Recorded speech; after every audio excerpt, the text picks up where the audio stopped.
Hoy en Estado Nacional. El presupuesto de educación fue el más bajo en las últimas décadas y sigue bajo presión para más recortes. ¿Compromete esto las oportunidades futuras de desarrollo de Costa Rica? Esto es Estado Nacional.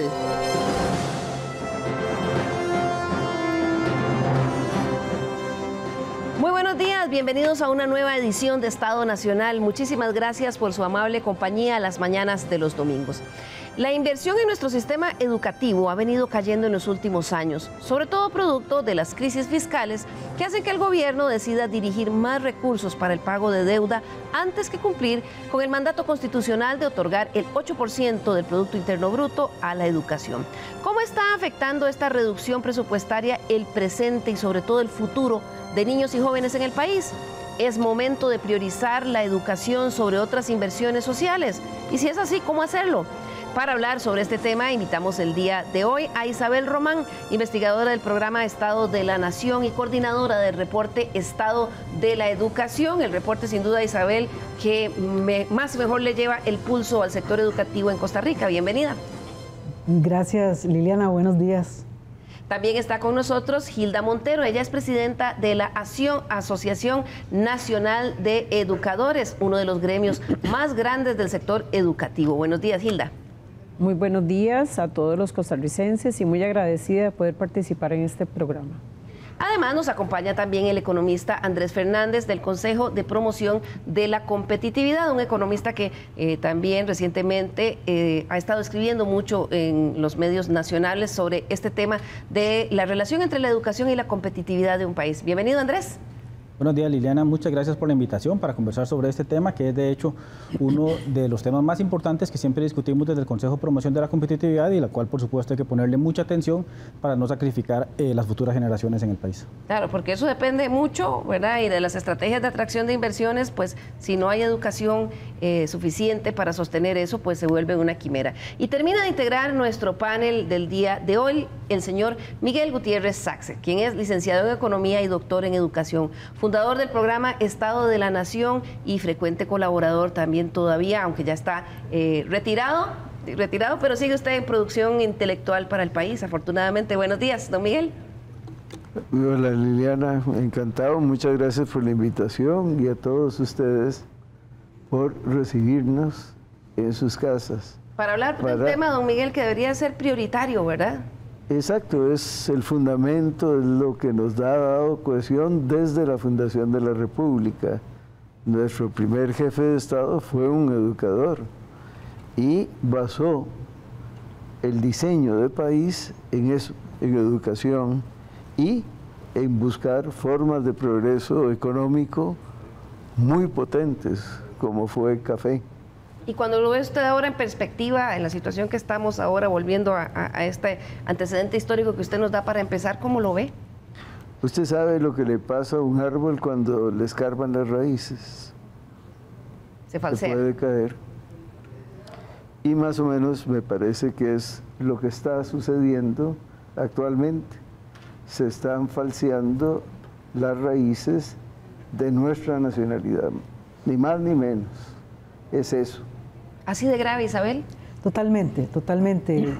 Cualquier país, bueno, los distintos países del mundo que siempre han apostado por el desarrollo y el bienestar de sus poblaciones, pues siempre han puesto como un lugar prioritario el tema de la educación como un eje estratégico de su desarrollo nacional. Y como bien lo señalaba Miguel, Costa Rica forma parte de esos países y además nos distinguió como nación durante toda nuestra historia nacional.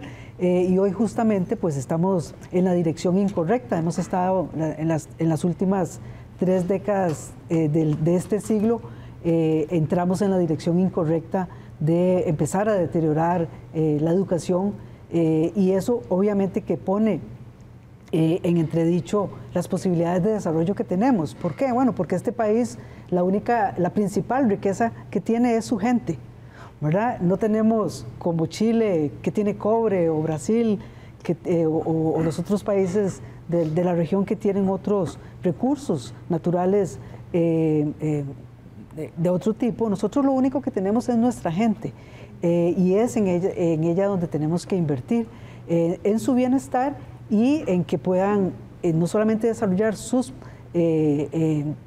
capacidades individuales, sino que nos podamos desarrollar socialmente. Por eso el tema de la competitividad está también en entredicho. Claro, es un tema que preocupa a los analistas, preocupa a los economistas y a los gremios también, doña Gilda, porque sí vemos que ha habido un desgaste y ahora más adelante vamos a ver las estadísticas, pero quizás los gremios después de la huelga de 2018, pues no hemos vuelto a escuchar con tanta fuerza la voz.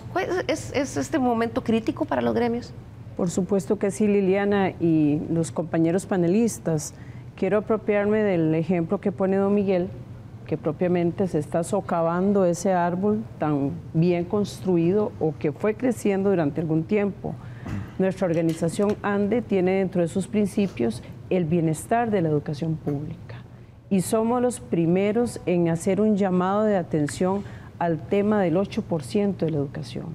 Desde la gestión que asumimos hace un par de años ha sido una prioridad para nosotros buscar de dónde sale ese porcentaje para que esta educación tenga esa base sólida. Y ya lo apunta muy bien doña Isabel, Costa Rica solo tiene su gente. Parece como de anuncio de televisión, sí. Pero es que si nosotros no invertimos en la formación de mejores seres humanos y lo formamos para algo, no vamos a llegar a ningún lado. Claro. El presupuesto de educación actual es de los más bajos en los últimos 10 años y diversos sectores aseguran que la tendencia a recortar recursos en esta cartera se ha sistematizado con lamentables resultados. ¿De qué estamos hablando? Veamos. A pesar de ser uno de los países que por ley tiene el compromiso de invertir uno de los porcentajes del PIB más alto, un 8% en educación, lo cierto es que las estrecheces fiscales y la priorización en otras áreas por parte de los gobiernos ha venido debilitando consistentemente en los últimos años la inversión en este rubro. El programa Estado de la Nación, con su informe anual Estado de la Educación, lo ha documentado sistemáticamente y estos son solo algunas evidencias de ese proceso.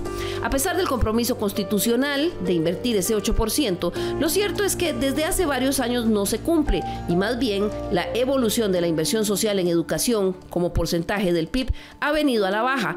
Para el año 2022 llegó al 5.9 y la tendencia sigue cayendo. Esa desinversión en educación muestra claramente su impacto en diversas áreas. Para muestra, algunos botones. Por ejemplo, la calidad de los centros educativos a lo largo del país. Los recursos transferidos a juntas para infraestructura, compra de terrenos o alquiler de este tipo de edificaciones ha caído estrepitosamente a partir del año 2017. Y la cifra, dicha así, suena fría, pero esto se traduce en miles y miles de estudiantes que reciben clases en condiciones precarias o insalubres, por supuesto, afectando su proceso de aprendizaje. También en lo que el MEP invierte en capacitar a sus educadores. El presupuesto nominal del Instituto de Desarrollo Profesional Uladislao Gámez cayó dramáticamente a partir del año 2019, lo que implica cada vez menos actualización y desarrollo para maestros y profesores. Por otro lado, el financiamiento a universidades públicas también ha experimentado un descenso en términos reales según las cifras del Estado de la Educación, pues a partir del año 2018 se ve una tendencia que se mantiene a la baja. Sin duda, este proceso de desinversión en educación se arrastra desde hace años, pero su impacto en el proceso de aprendizaje de nuestras futuras generaciones se ve magnificado por otros eventos, como la huelga de maestros del 2018 y el apagón educativo durante la pandemia. Las implicaciones para el país son aún mayores, dado que en Costa Rica el 44% de los niños y jóvenes entre los 5 y los 18 años está en situación de pobreza. Para muchos de ellos, la única oportunidad de acceso a un futuro mejor es mediante la educación pública. El informe País de la OCDE 2023 ya alertaba que en Costa Rica cerca de la mitad de todos los jóvenes del país tiene un nivel educativo inferior a la secundaria terminada, una proporción muy baja para los estándares estándares internacionales. Y la tónica ha empeorado en los últimos años. De hecho, la Contraloría General de la República alzó la voz, pues el presupuesto de educación que aprobó el Ministerio de Educación para este 2024, expresado como porcentaje del PIB, fue el más bajo de la última década, llegando a 5.2%. Y el Ministerio de Hacienda ya ha anunciado más recortes que preocupan a varios sectores, entre ellos la Defensoría de los Habitantes. El presupuesto aprobado para educación en este 2024 fue de 2.586 billones de colones, mientras que para el 2025 será de 2.521 billones de colones, según una nota preliminar que el ministro de Hacienda envió a la jerarca de Educación en junio, donde le comunicó cuál sería el límite de gasto presupuestario para el próximo año. Eso al parecer implicaría un recorte que inicialmente se creyó sería superior a los 65.000 millones. Sin embargo, según los ajustes de las últimas semanas, se espera que el recorte sea menor, de unos 18.000 millones de colones. Adicionalmente, tras la orden de la Sala Cuarta, que obligó al ministro de Hacienda a girar los recursos que por ley se establecen para FODESAP, el jerarca ya anunció más recortes a diversas carteras y para educación afirmó que podrían ser 12.000 millones adicionales, pues afirma que no hay de dónde más tomar. Hoy en Estado Nacional analizamos las implicaciones de los recortes en educación para el futuro de Costa Rica. Esa es la situación que tenemos actualmente. Comienzo con Andrés porque se estaba hablando inicialmente algunos cálculos que se hacían de que el presupuesto para el próximo año se iba a bajar en 65.000 millones. Parece que ya no es tanto, eso es así, pero siempre va a haber recorte. Sí, tal vez me permitís comenzar indicando que ciertamente el capital humano de la población es el factor más importante y determinante para explicar el crecimiento a largo plazo de los países, y es algo que la evidencia lo soporta por mucho, no solo en algunos de los indicadores más fríos de los que a veces podemos escuchar, como productividad, competitividad, crecimiento económico, sino también para el desarrollo social, el progreso social y la reducción de la pobreza de las distintas naciones. Y ciertamente Costa Rica dio un paso muy importante de muchos que ha dado en materia de educación al momento en que se abolió el ejército, y contamos hoy con una evidencia que demuestra que haber sido uno de los países que redirigió parte de esos recursos a la educación le ha generado réditos de largo plazo si nos comparamos con los países de Centroamérica, por ejemplo. Entonces, a pesar de que el presupuesto, por supuesto, es solo un medio, no es el fin en sí mismo, se requiere para garantizar educación de calidad, no solo a todos los estudiantes, sino también a todos los actores del sistema educativo, incluyendo el cuerpo docente que tenemos en el país. Los recortes que han ocurrido en los últimos años, que arrancaron alrededor del año 2018, no es algo reciente, es algo que ya se viene consolidando en las últimas administraciones, ciertamente están teniendo impactos en la calidad educativa, lo hemos visto, por ejemplo, en indicadores como las pruebas internacionales PISA, que ya empiezan a dar una señal de que la calidad del sistema educativo empieza a reducirse si lo medimos por resultados de aprendizaje, por ejemplo, pero lo vemos todos los días y prácticamente de forma diaria con los temas de infraestructura, los temas de si las juntas de educación reciben los recursos para dar adecuado mantenimiento a los centros educativos, entre otros factores. Lo que sabemos del presupuesto que viene para el 2025 precisamente era que venía con un recorte de 65.000 millones y que recientemente, por algunos ajustes que han estado haciendo desde el Ministerio de Hacienda, pues podría acercarse hoy a los 18.000 millones de colones, pero sigue siendo otro recorte muy fuerte que ya pone el presupuesto en cerca del 5, 4,9% del Producto Interno Bruto, y la duda que siempre nosotros tenemos desde el Consejo de Promoción de la Competitividad es si son decisiones que se están tomando solo desde el plano fiscalista o si son decisiones que se están tomando considerando otros factores como el impacto que va a tener esto sobre la cobertura educativa, la asistencia al sistema educativo y en general en el largo plazo, si estos son decisiones que están considerando posibles incrementos en pobreza, en desigualdad que va a tener el país, que nos pareciera que es algo que no se está tomando en cuenta y que por lo menos desde la cartera de educación o incluso el Instituto Mixto de Ayuda Social, incluso el Ministerio de Planificación, no están pudiendo ponerlos en la mesa de discusión frente al Ministro de Hacienda, que es al final de cuentas el que está tomando las decisiones en política social. Claro, y hablabas de que esa inversión, la decisión de invertir en educación hace décadas es una de las razones por las que el país ha sido exitoso en muchísimas áreas. Don Miguel, usted me enseñaba una gráfica de cómo a mediados avanzado del siglo XIX vino la reforma educativa y cómo eso nos cambió. Tal vez si usted nos da ese antecedente histórico para ponerle contexto a esta conversación de la que estamos hablando y que no se trata solo de quitar aquí para pagar los intereses de la deuda y después lo vamos a poner más adelante. ¿Cuál va a proyectar? Vamos a poner, voy a pedirle a nuestro compañero Martín que me ponga la número 10, que se llama Gutiérrez, donde habla sobre la evolución del alfabetismo a adulto, ¿verdad? Y entonces ahí viene la comparativa en Centroamérica, de Costa Rica, El Salvador y Guatemala. Ahí la vamos a ver en este momento en pantalla. Este gráfico es muy sintético. Vean ustedes, comienza en 1850. A mí me gusta mucho las referencias históricas porque nos enseñan muchos. Ya hablaré de la crisis. Pero vean ustedes lo que significa un país que estaba más o menos en la tropa hasta 1880. En el 87 viene la reforma. Antes había habido cambios en la ley que auspiciaban la incorporación de los menores, hombres y mujeres, ojo, a una educación gratuita y costeada por el Estado. Pero vean ustedes cómo allá en el 80 se dispara la tasa de alfabetización y la tasa de culminación de primaria. Es algo que le sacó 20, 30 puntos al resto de los países centroamericanos. Esto llega hasta los 90 porque en varios países no se hicieron censos. Nosotros estamos comenzando con esa mala práctica, con un censo fallido. Pero bueno, otros países tuvieron ese tipo de problemas. Vean ustedes cómo terminó en el 90. Costa Rica ya tenía un nivel de alfabetismo adulto tirando a algo más del 90%. El país más rezagado, Guatemala, nos llegaba al 40%. Eso hace una gigantesca diferencia en términos del desarrollo. Ese es el ritmo que comenzamos a perder. Por ejemplo, en los últimos años, la tasa de cobertura educativa en primaria, que Isabel me corregirá, ha bajado como 6 puntos porcentuales.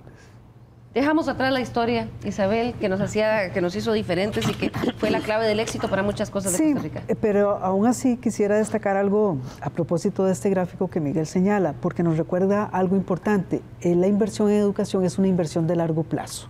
O sea, lo que hagamos hoy lo vamos a ver en el largo plazo. Y eso es muy importante porque significa, por ejemplo, estudios que se han hecho en más de 139 países del mundo muestran cómo cada año de educación de una persona significa un 10% más de ingresos en cada año de su vida.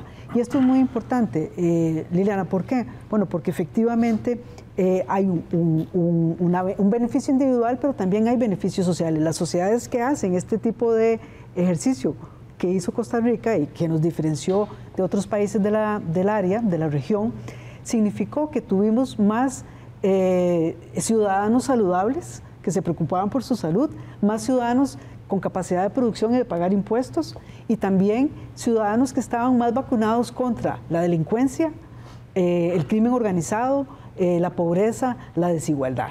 Y eso es justamente la apuesta por el desarrollo, ¿verdad? Creo que hay que entenderlo, no podemos perder esa perspectiva. O sea, estuvo en el corazón de nuestro contrato social, esta apuesta y es justamente lo que ahora estamos poniendo en entredicho, ¿verdad?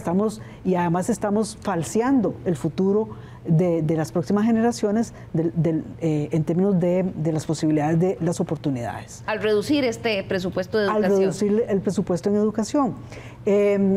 Vamos a ver, una de las cosas para esto que planteaba Miguel en relación con el tema de las coberturas y un poco lo que señalaba ahora Andrés, creo que tenemos que ubicar esta discusión en el momento histórico en el que estamos. ¿Y cuál es ese momento en el que estamos en la peor crisis educativa de los últimos 40 años?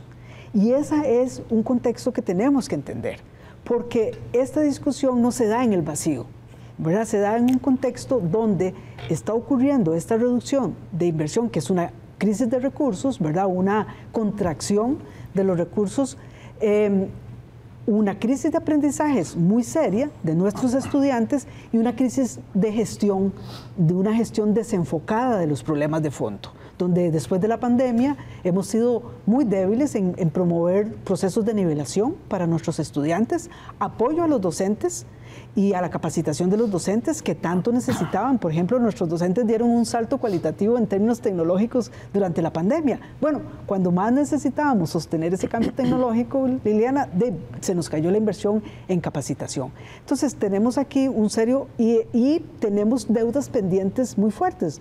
El tema de la cobertura que señalaba Miguel, todavía no hemos llegado a los 100% en preescolar, por ejemplo, en primaria más bien tiende a reducirse y todavía tenemos que apenas 8 de cada 100 escuelas recibe el currículum completo. Entonces, nos acercamos a la universalización de la primaria, pero estamos todavía en una gran deuda de calidad en términos de los contenidos de lo que se ofrece. Claro, sin embargo, se habla de algunos logros, por lo menos lo dijo esta semana la ministra de Educación, que hay algunos logros, y habló, por ejemplo, de que la tasa de deserción, que en el pasado hacía que cerca de 70,000 estudiantes salieran del sistema por año, ha bajado a 20,000. ¿Eso puede verse como un logro? Bueno, vamos a ver, el 70,000 eran en los años 90, ¿verdad? Que yo recuerdo las estadísticas, después se bajaron a 20,000. O sea, hace mucho que es Hace así. muchos 20,000, ¿verdad? Hace muchos 20,000, no, 70,000 fue cuando el Estado de la Educación empezó a dar la discusión, me acuerdo, en el gobierno de Miguel Ángel Rodríguez, donde empezamos a discutir sobre exclusión educativa y lo pusimos en la discusión nacional. Y bueno... o sea, ya ese era un tema superado. Era un tema superado. Relativamente. Exactamente, pero que es un tema que está latente, ¿verdad? Y ya 20,000 estudiantes son una preocupación para el sistema, ¿verdad? Claro. Bien, como veíamos en la nota, a pesar del compromiso constitucional que Costa Rica tiene para dedicar el 8% del Producto Interno Bruto al presupuesto de educación, ciertamente hace varios años que esto no se cumple. De ahí que en el pasado, cuando los sectores han clamado a Hacienda para que se cumpla, el ministro refiere que se trata de una aspiración. Y vamos a ver ahí en el gráfico, entre los años 2010 y el 2020, en realidad es cuando se estuvo lo más cerca que se ha estado a ese 8%, cuando estuvo cerca ahí un poquito por encima de 7,2%. Sin embargo, a partir de ese año, 2020, la tendencia ha sido decididamente a recortar el presupuesto y, por supuesto, con mayor énfasis en esta administración. Eso que ven en rojo, ese 5,9% fue el presupuesto del PIB dedicado a educación en el año 2022. Sin embargo, hay proyecciones que se están haciendo que, por lo menos basados en la primera estimación de presupuesto máximo que podría tener el Ministerio de Educación el próximo año, que para el 24 baja 5,2% y pudiera ser que en el 25 a 4,8%. O sea, estamos hablando ya yendo casi a la mitad de lo que había sido el compromiso constitucional. Gila Montero, de la Asociación Nacional de Educadores, ¿cómo han sentido los trabajadores, los docentes, los maestros, los trabajadores del sector educativo ese gráfico que a veces cuando uno lo ve así dice, bueno, pero es que además el presupuesto de educación es el más grande de todas las carteras y entonces tal vez es que no estaban usando muy bien el dinero? Sí, Liliana, aquí hay un dato interesante. Nosotros los costarricenses hemos optado por no tener un ejército. El resto de países del mundo utiliza gran parte de su presupuesto en alimentar un ejército. Nosotros debiéramos de alimentar, como se dice popularmente, el ejército de nosotros son los maestros y los niños.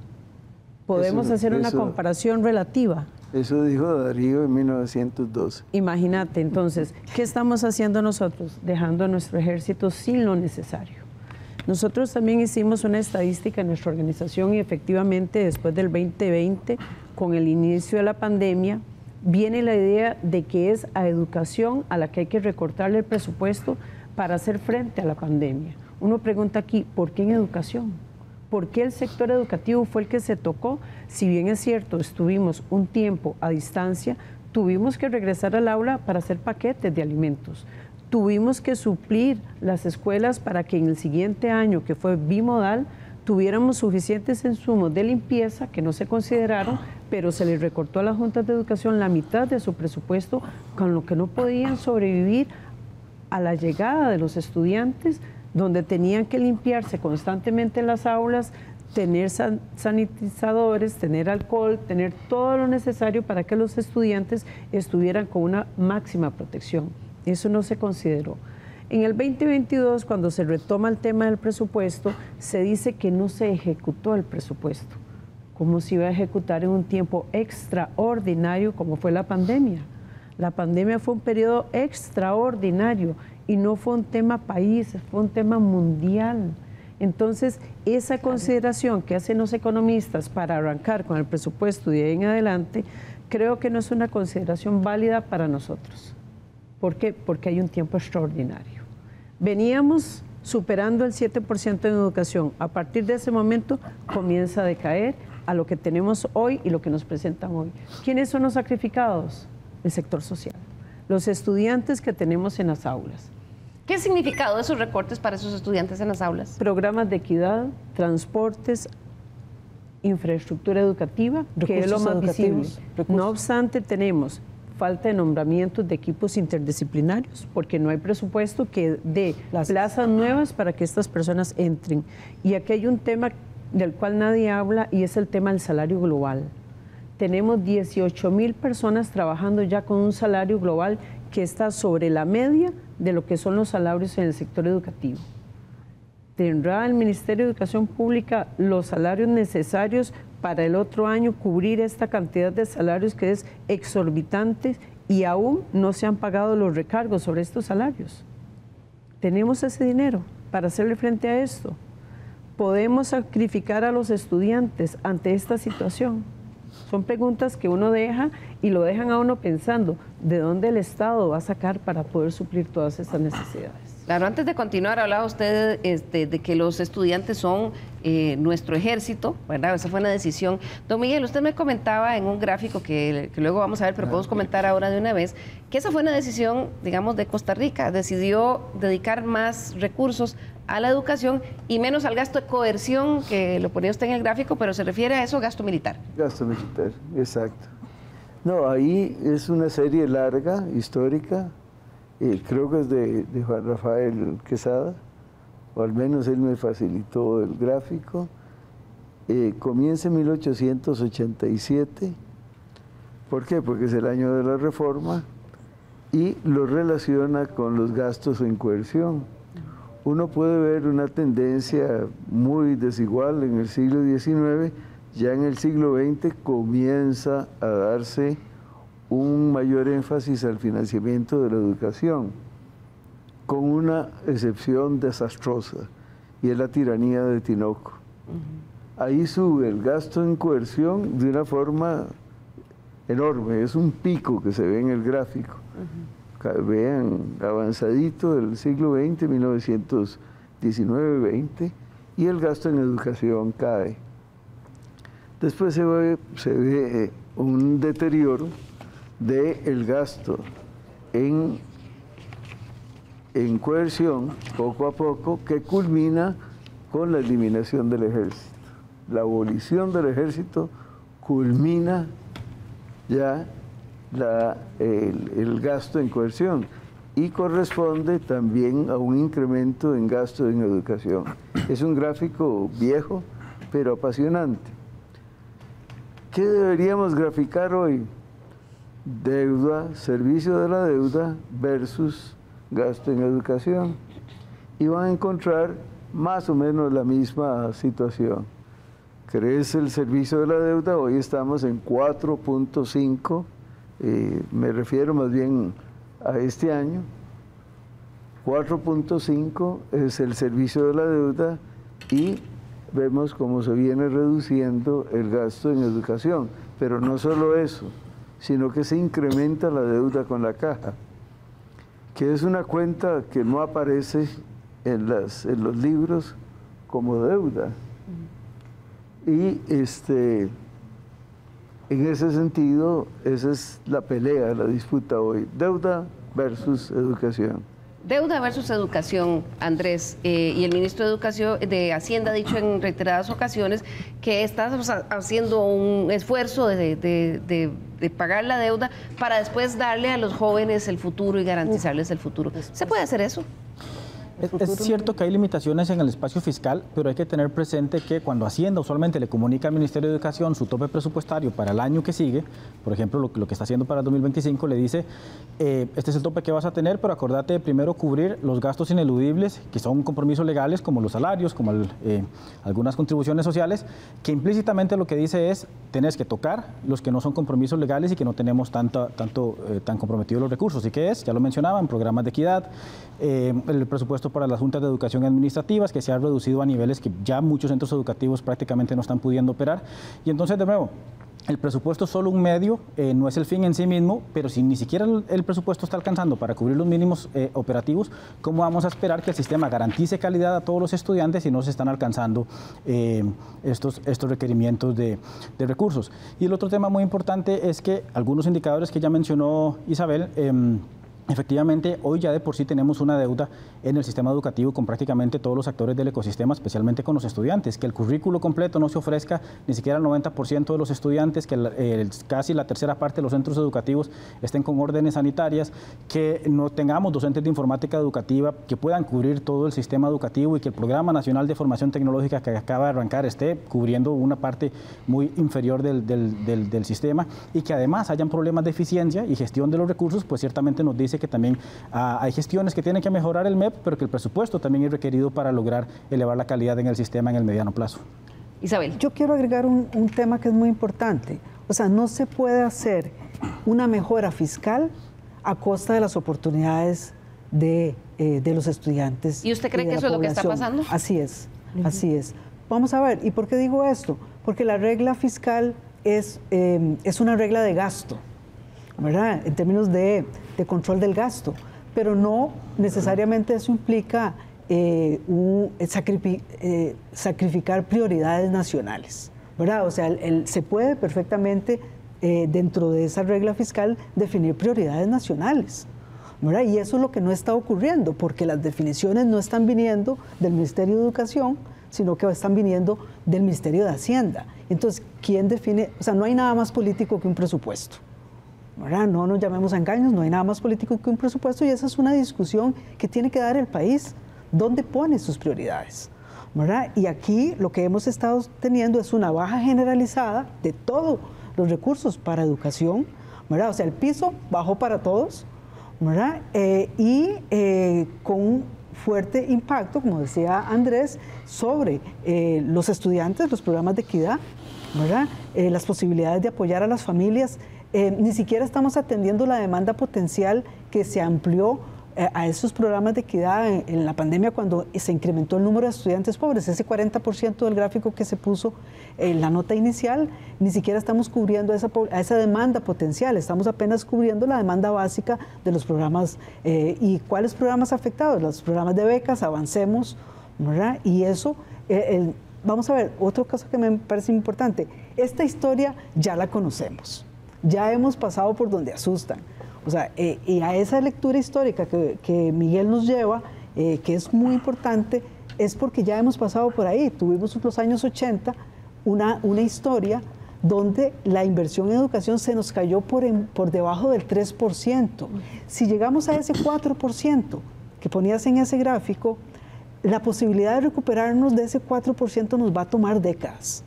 Y que el país lo sepa, ¿verdad? Claro, ahí, hay que advertir que a eso vamos. A eso vamos. Si vamos a ir a eso, vamos a recordar también la historia. Nos tomó 28 años recuperarnos en los 80 de la caída por debajo del 3%.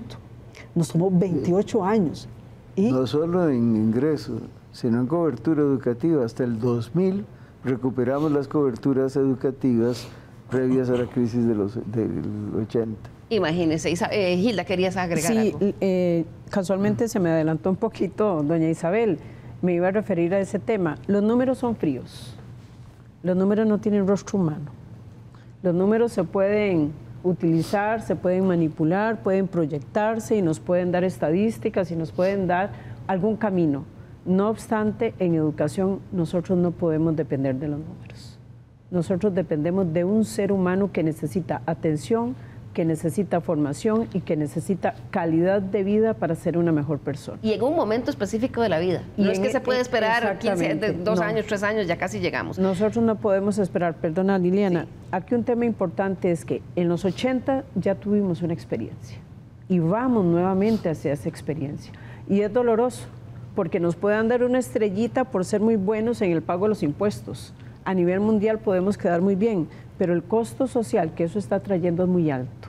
Y son los docentes en las aulas los que están sufriendo ese costo social, porque cada vez tienen menos recursos para poder desarrollar su acto educativo y los directores tienen menos recursos para poder ejecutar en gestión administrativa lo que les corresponde. ¿Qué estamos formando? ¿Qué vamos a formar? ¿Cómo va a ser la Costa Rica en 20 años si esto sigue así? Esa es la consecuencia de los recortes. Vamos a hacer nuestra primera pausa comercial y al regresar, si la cobija no da, ¿qué hacer para que la educación siga siendo una prioridad o vuelva a ser una prioridad y garantizar así un futuro de prosperidad para las próximas generaciones? Ya volvemos.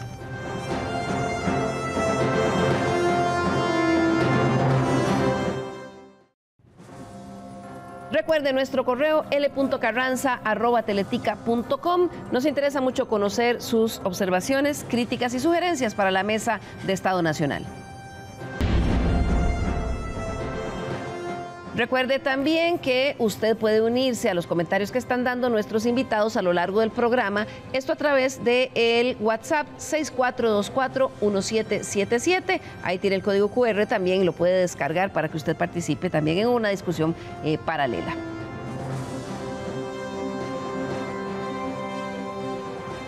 Gracias por continuar con nosotros. Recuerde también que usted puede volver a visitar el programa una vez que ya haya terminado, hoy a las 11 de la mañana, a través del canal de WhatsApp de teletica.com. Ahí lo ve usted abajo en la pantalla, ahí está el código QR y ahí puede encontrarlo. También está en la página de teletica.com, en la sección de noticias, ahí usted va a encontrar una pestaña que se llama Estado Nacional.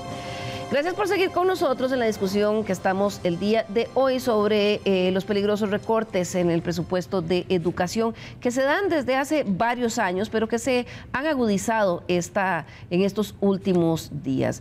Ha habido una enorme cantidad de discusiones sobre si el 8% en la Constitución es una cosa posible o no. Don Miguel, deberíamos estar en el pleno 2024 hablando de si eso es una aspiración o no. Mire, si el país no invierte en educación, no va a tener logros. 8% es mucho, es poco.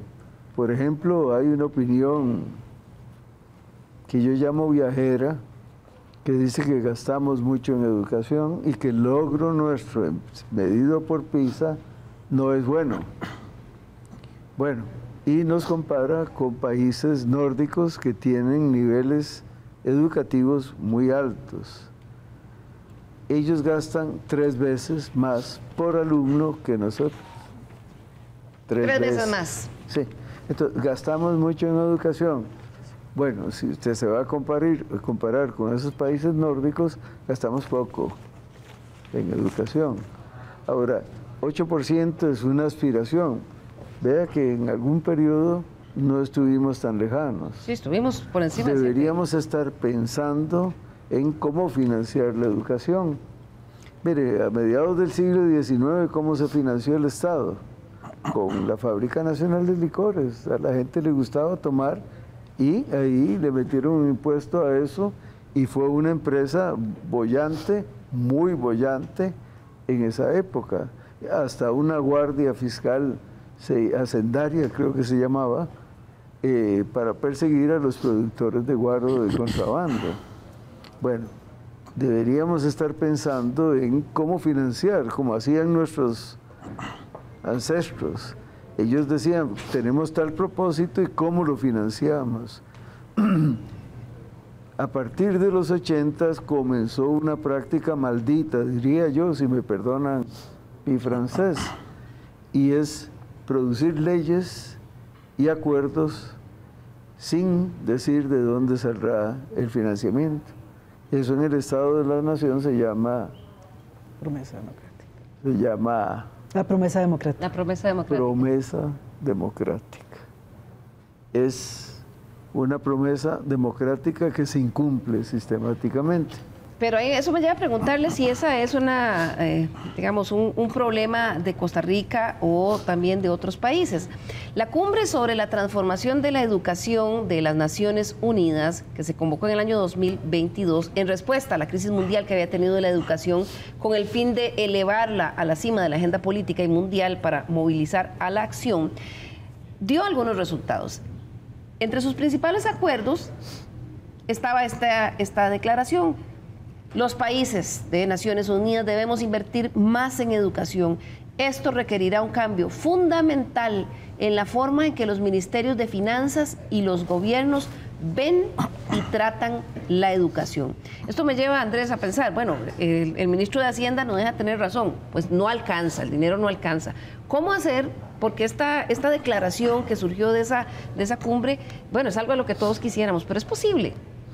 Vamos a ver, yo creo que es muy importante tener presente que si las decisiones que se están tomando hoy no se están basando en un análisis costo-beneficio del impacto de los recortes presupuestarios que está teniendo el Ministerio de Educación Pública y el sector educativo en general, ciertamente los costos de largo plazo van a ser mucho más antes de lo que hoy se está previendo y especialmente en el impacto social.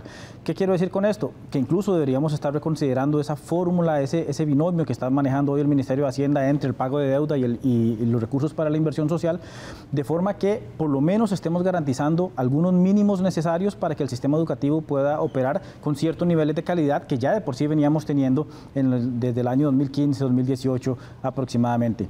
Lo que está ocurriendo hoy, la desinversión que estamos teniendo, no únicamente impacta en el sentido de que hayan jóvenes hoy que se estén quedando sin becas para asistir al sistema educativo, por ejemplo, comedores escolares que no estén logrando dar abasto con la alimentación para los estudiantes, sino que en el largo plazo lo que estamos produciendo ahí es una generación de fuerza laboral que vendrá a ingresar al mercado laboral en el futuro, que no va a tener las competencias y las habilidades necesarias para poder ser altamente productivos y que incluso podrían ser menos productivos que las generaciones actuales que están en el mercado laboral. Entonces, nosotros desde el Consejo de Promoción de la Competitividad tratamos de medir esto en el Índice de Competitividad Nacional con algunos indicadores que nos parecen básicos para considerar que estamos hablando de calidad en el sistema, y dentro de esto nos parece que debemos volver al llamado que hizo en algún momento el Estado de la Educación respecto al diálogo nacional, a retomar los acuerdos nacionales en educación para que cada administración que esté en el poder en los próximos gobiernos pues pueda poner el lente ahí, pueda poner la inversión ahí y sigamos una lógica de inversión y de financiamiento de largo plazo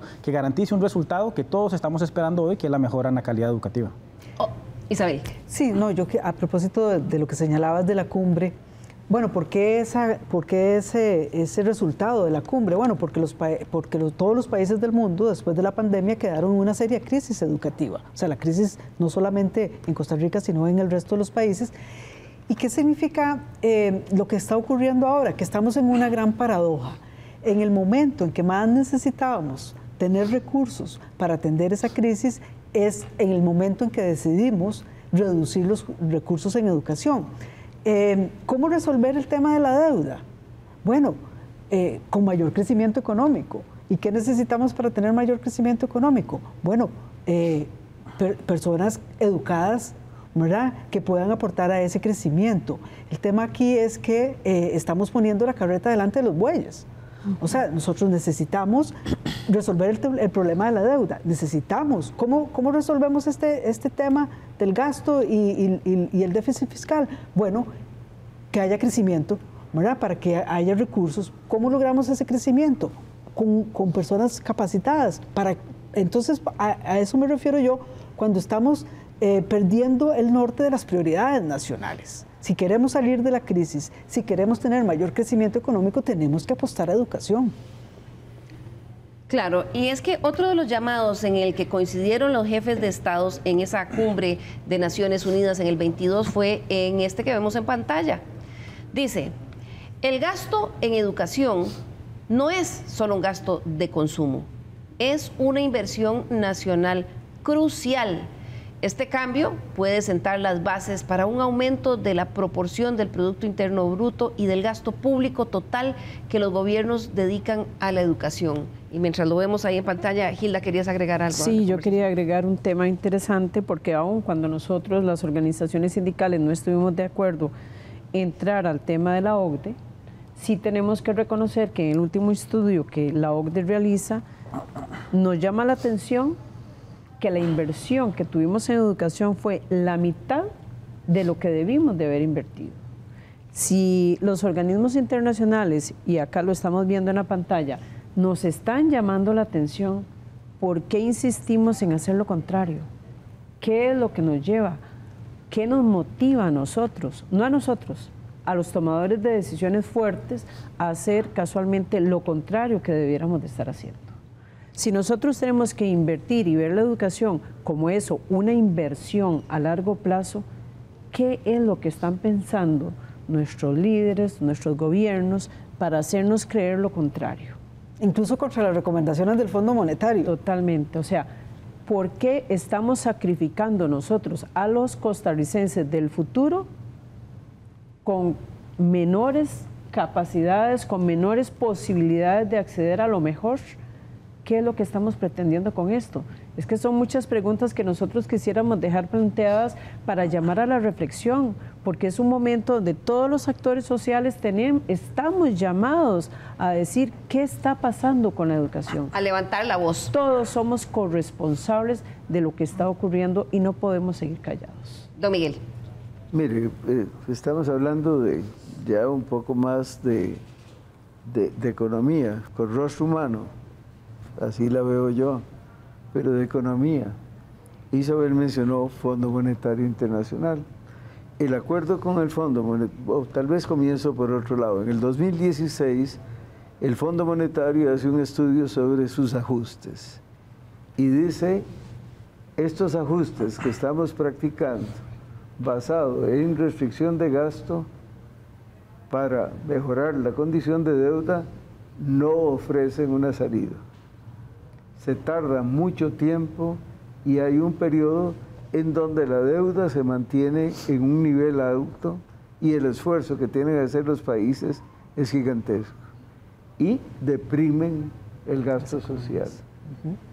Esa condición hay que cambiarla. Entonces uno ve el acuerdo con el Fondo Monetario Nacional, que está vigente o que estuvo vigente hasta hace poco y que estableció compromisos, plantea una mejora en la recaudación, algo que se va zigzagueando en esa línea, pero por ejemplo todavía no tenemos los sistemas completos, que se supone pueden generar una mejora importante en la recaudación. Pero además, el acuerdo con el fondo decía, el país va a incrementar el nivel impositivo mediante reforzamiento de impuestos o con nuevos impuestos. Y de eso no estamos hablando. Esto no tiene salida si no nos ponemos en serio a hablar de los ingresos como se hizo en el siglo XIX, como se hizo en gran parte del siglo XX. Queremos tal y se pone tanto. Si me permite un minuto más, vea, a finales del siglo XIX no hacía falta tener primaria completa para recoger café. Y sin embargo, nuestros ancestros dijeron no, primaria, vamos a dar primaria, universal, obligatoria, a costa del Estado. Dijeron en el siglo XIX. Ya nosotros constatamos, en los 80s fue más bien algo contrafactual, que no se puede, absolutamente no se puede lograr una mejora importante en los ingresos sin secundaria. Ya no primaria, sin secundaria. Así es. Y hoy tendríamos que decir que secundaria no alcanza. No alcanza para hacerle frente a la inteligencia artificial, que es lo que tenemos adelante, ¿verdad? O sea, en el siglo XIX era el café, hoy tenemos adelante la inteligencia artificial y todas las carreras que se van a desarrollar a partir de eso, y necesitamos preparar a nuestra gente. Pero ¿qué es lo que pasa? Tenemos a nuestra población con 2 años de rezago respecto a los países de PISA, ¿verdad?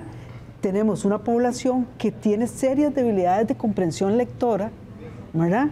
Y eso es muy serio, porque no solamente amenaza la posibilidad de la competitividad y de enfrentar el futuro, sino muchísimo más grave, amenaza la democracia, porque ciudadanos que no tienen comprensión lectora están expuestos a que les vendan cualquier posverdad. Sí, claro, claro, y eso tener incluso consecuencias democráticas. Y Andrés, esto que menciona Isabel es todavía más grave cuando el país sigue apostando, digamos, creo yo correctamente, a la atracción de inversión extranjera, aprovechar oportunidades del contexto internacional como el nearshoring, ¿verdad?, para traer empresas que tenían su producción en China y pues, que después de la pandemia se entendieron que había que tenerlas más cerca. Después de que hablamos también de que con el CHIP Act vamos a traer también una inversión, digamos, ya tecnológica y de avanzada, pero desfinanciando. ¿Cómo entiende uno eso si estamos desfinanciando los presupuestos de educación?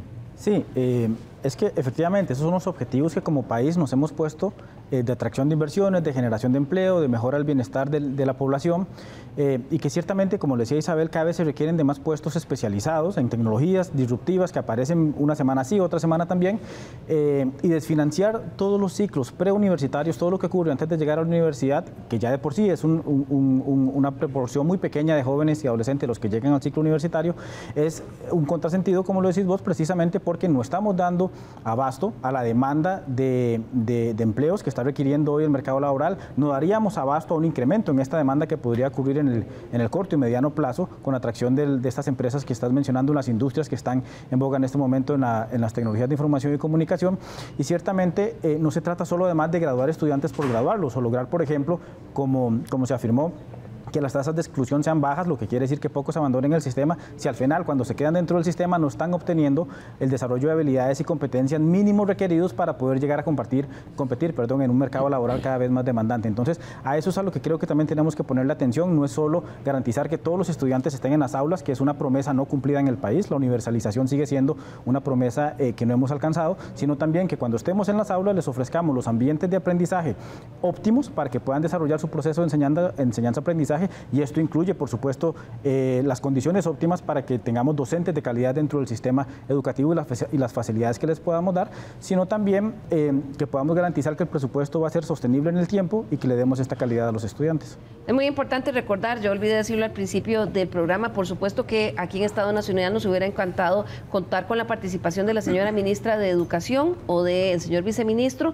Por supuesto que les solicitamos a través de la oficina de prensa, les invitamos al programa. Sin embargo, unos días antes de la grabación del mismo nos indicaron que no iban a participar, que agradecían la invitación, pero que no iban a participar por un tema de disponibilidad de agenda.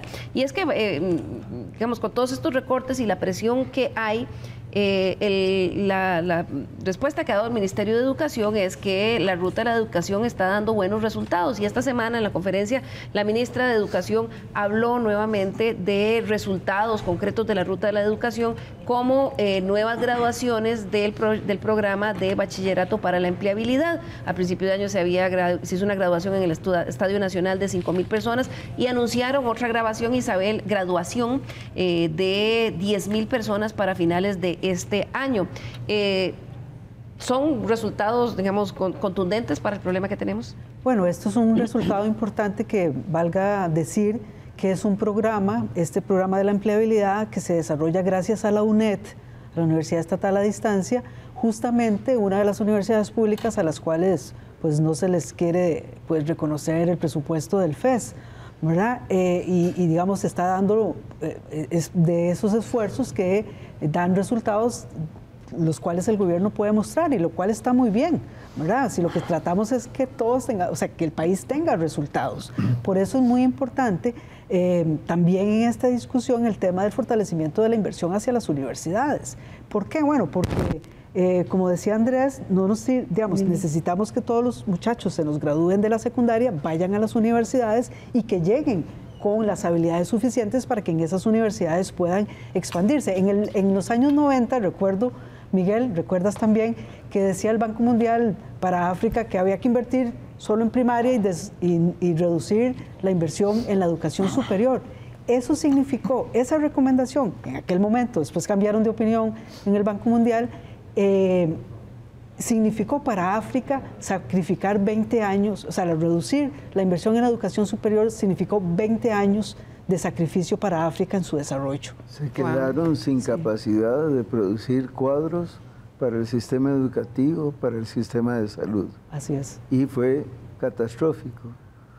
el señor Salmi, que hace el estudio, es hoy el responsable de educación superior en el Banco Mundial.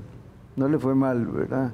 No lo sacrificaron. No tuvo pero él sacrificio. Puso el dedo en la llaga. Vamos a ir ya cerrando, pero quiero terminar con otro de los llamados a la acción a los países miembros de Naciones Unidas que se dio durante esa cumbre de educación en el 22 y lo vemos ahí en pantalla.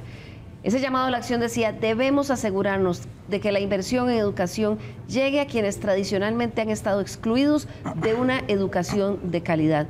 Esto porque aumentar la eficiencia y la inversión en la educación para reducir las brechas es vital. Sin embargo, Gilda, eso no es lo que ha pasado y donde se ha recortado en educación es becas Avancemos, becas de transporte, comedores y demás. Voy a pedirles ya, para ir cerrando, una reflexión final de 1 minuto. Voy a comenzar con vos, Gilda. Gracias. Bueno, primero que todo decirle que desde el 2018 se viene hablando de la empleabilidad en este país, no es un tema nuevo. Si ahora la señora ministra está recogiendo los frutos, fue un tema que se habló desde el Consejo Superior de Educación, yo en ese momento estaba, y ya teníamos el problema, cómo íbamos a subsanar a cientos de personas que no se habían logrado graduar. Eso quería hacer un aporte. Decirles que nosotros como organizaciones sindicales somos los primeros en querer aportar para la mejora de la educación. Tenemos que salir a defender el presupuesto de la educación. Por supuesto que hay que defenderlo. Estamos pensando en 1.200.000 estudiantes, 88.000 trabajadores de la educación y más de 5.000 centros educativos que necesitan operar en las mejores condiciones, y por ellos, por todos ellos, tenemos que pensar en educación y por la Costa Rica del mañana. No es si tengamos o no tengamos deuda. Siempre habrá deuda, siempre la vamos a tener. Pero tenemos que pensar en la calidad de seres humanos que van a estar para enfrentar el tema laboral en 20 años. Muy brevemente, hay un movimiento que se llama Pacto por la Educación. ¿Están llamando un movimiento? ¿Cuándo y quiénes son los que participan? Sí, hay un movimiento grande que se llama Pacto de la Educación, donde hay varios grupos sindicales y colectivos. El 28 de este mes de agosto vamos a salir nuevamente a las calles. Nuestra consigna unificada es el 8% de la educación.